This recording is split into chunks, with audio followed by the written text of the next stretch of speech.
Hello YouTube and the internet, this is Dark Vigilante bringing you a supplemental video to my Kolbot series of videos, and in this particular one we're going to be talking about how to set up a leader and follower and the configurations, edits, etc. that we need to do in order to get that to work.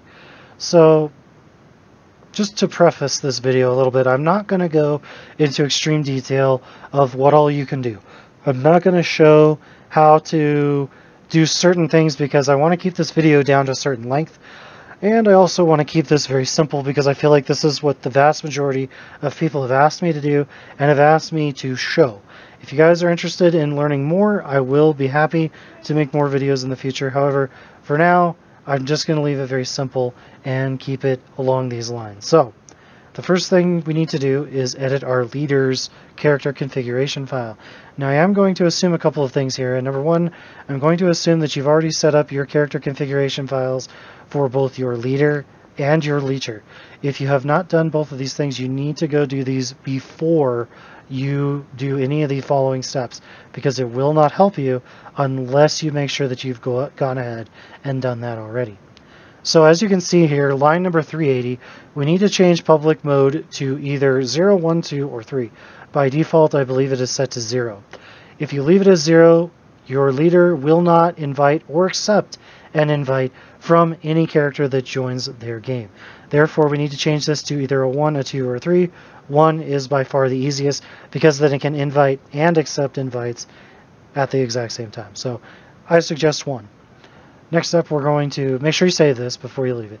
Next up, we're going to open our leecher's character configuration file. We're going to go down to line number 126. And as you can see here, it says config leader, and we have your care name here. This is going to be your leader's in-game character name. We're going to leave this blank to try auto detection if you so choose to do so. I do not recommend that though. Just log in, get your character's name of your leader, and just plug it in, and then we know that it's going to work properly the very first time. And we're going to skip down to where it says, skip down to line number 136 to where it says Diablo Helper. Yours will be saying false. We need to change this to true. And then line number 137 is the number of seconds that your leecher or your follower will wait for your leader to be in chaos.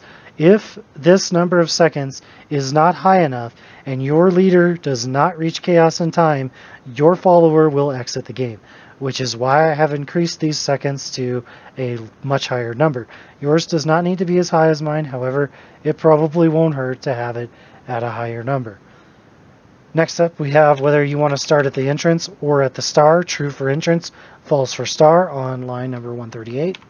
Line 139 is whether or not you want your follower to go ahead and skip to the entrance of chaos and start killing the things around it and then wait for the leader or not.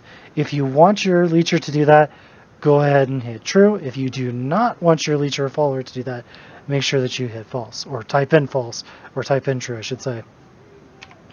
Below that, we have Diablohelper.skip if Baal. This is not really going to be something we're going to go into. The reason for this is pretty obvious. We're not going to have any characters that should be going ahead of each other. If you do, this may be useful to you. I'll leave that up to you guys to interpret as you will.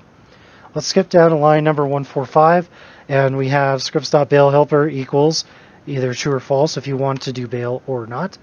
As you can see, I've set mine to true. Again, the number of seconds we want to wait for the runner to be in the throne or the follower will exit. Below that, we have kill nil.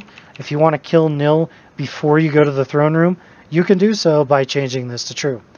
If, for example, you're not going to do Diablo, but you're going to do Baal, you could set this option to true, and your follower will go and quickly dispose of Diablo and then go to the throne room shortly after. Do not enable this option if both the leader and the leecher, or even just the leader, are going to go into Diablo and kill him, because you could get an error and you could have a failure for the leecher to continue on after that.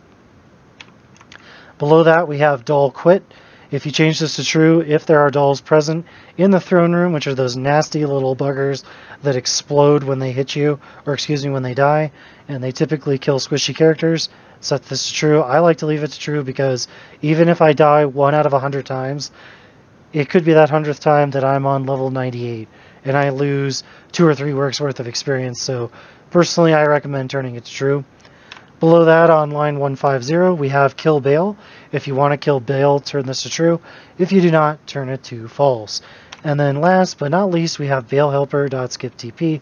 Again, if you want your leader or your, not your leader, your follower or your leecher to skip ahead of the leader and kill stuff in the throne, you can do so by turning this to true. I just leave mine on false because for the throne, I like to have both of them kind of clearing out and helping. It's up to you. You can do it either way. And then go ahead and make sure you save that. Now, we need to edit one more file real quickly, and that is going to be your d2botfollow.dbj. It's located in Kolbot, d2bs, and then in Kolbot once more, and you should see it here. This is subject to change in the future. These files may change their locations, but the file name should be exactly the same. Open this with Sublime Text or Notepad++, whichever you prefer. As you can see here, I have this set up for Notepad++. It doesn't really make any difference. Just make sure that you edit this file. We're going to skip down to line number 32. Now this is where it gets a little bit tricky. This is how your follower is going to know which games to join.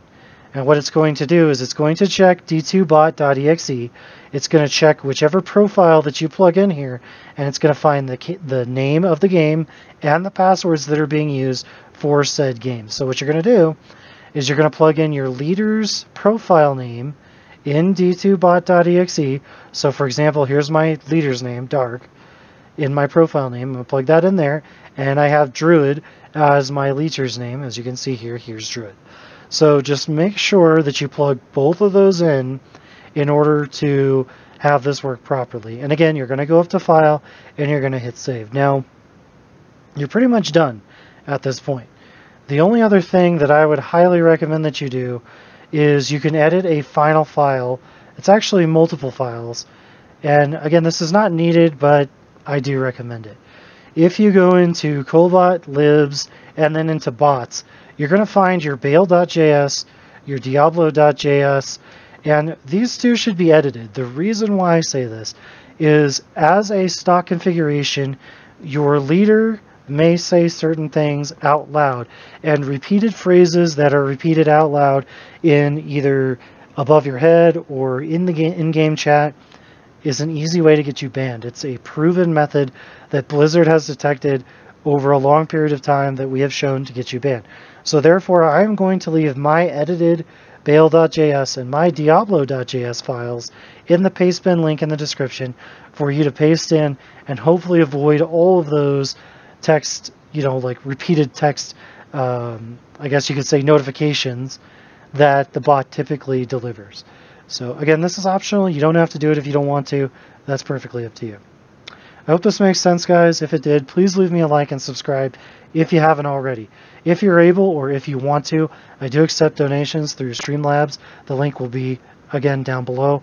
Or you can become a Patreon member, which means that you basically allot me a certain amount of money per month. And this is a fantastic way to support my channel for even as little as $1 per month. Everything helps. I turn nobody down for the amount of money that they can help me with. I'm grateful for everybody that does this. And I hope you guys have a good one, and I'll see you in the next video.